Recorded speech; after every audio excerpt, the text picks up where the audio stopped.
about our ordinary lives without giving it any special thought. Wake up, have breakfast, lunch, and dinner, go to school or work, enjoy leisure time with family and friends, always thinking that this is it. This will last forever. I let you in on a little secret. No matter how hard you work, nothing lasts forever. If you think this is a story about pretty things, castles, and unicorns, it isn't. This is a real story about real lives of real people, where reality will stare you in the face and show itself. I am Elena Delgado, and this is my story through my eyes and camera. And the focus is on Virginia Delgado, this vivacious, bubbly, chirpy, happy-go-lucky, beautiful daughter of mine. I was an ordinary single mom of 2 beautiful, healthy children, leading an ordinary life, not knowing what was lurking around the corner and just about to happen. These were the last happy moments that we were able to enjoy as a healthy family together. Coming back from Europe was a huge 180 turn, and our lives would never be the same. She developed a seizure disorder and started having tonic-clonic seizures. What happens in a typical tonic-clonic seizure? Loss of consciousness that results in falling to the ground wherever the person may be standing or sitting, so no verbal, visual, auditory skills, no comprehension of whereabouts or what is happening, rigid body, shaking, drooling, gasps for air, or no breathing at all. I had to pull her legs up because her neck was all twisted. Oh, she's okay now. She's breathing, that's good. I had to turn off the water. Okay, I don't know how she fell down because I wasn't here. It's okay, honey. It's okay, baby. It's okay. See, you decided to take a shower? Not a smart idea.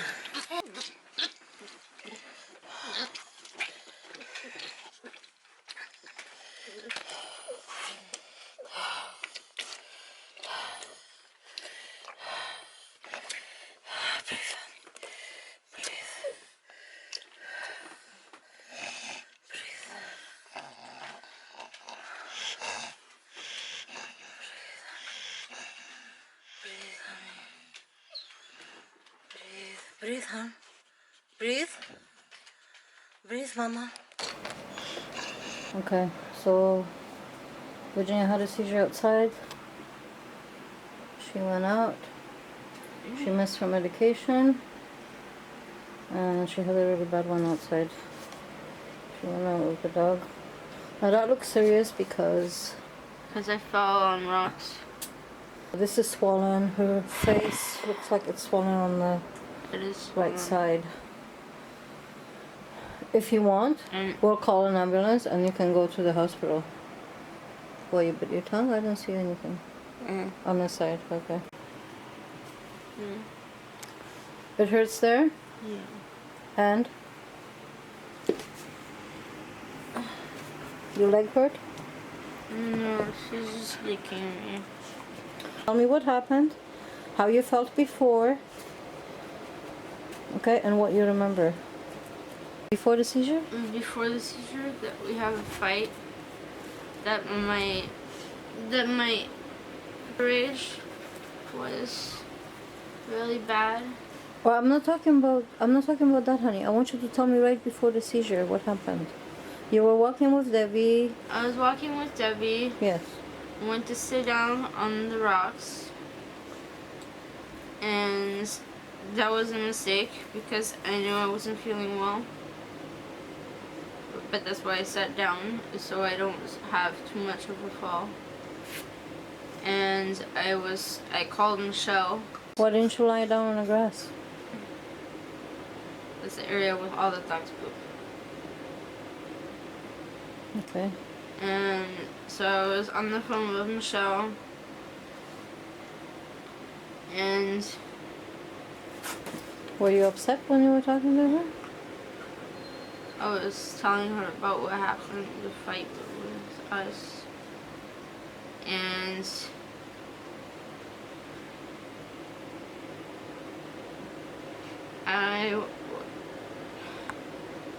I'm not trying to beat you up about it, honey. I was telling her about the thoughts I was having. That I wanted to go for a walk so that I could get rid of those thoughts. So I wouldn't have those thoughts anymore. What were the thoughts?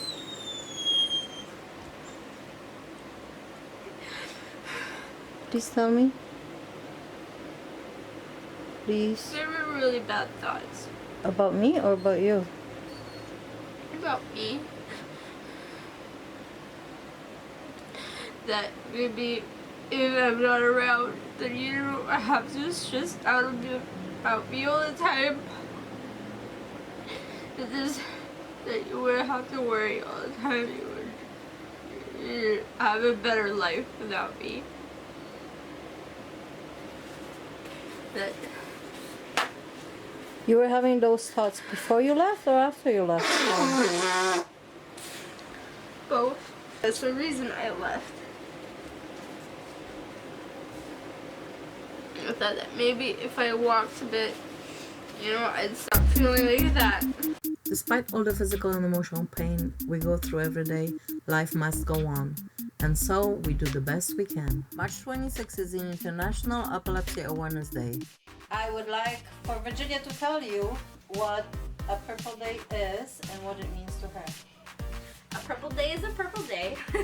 It's a day where everybody wears purple to raise awareness for epilepsy. And if you don't know what epilepsy, get educated. What?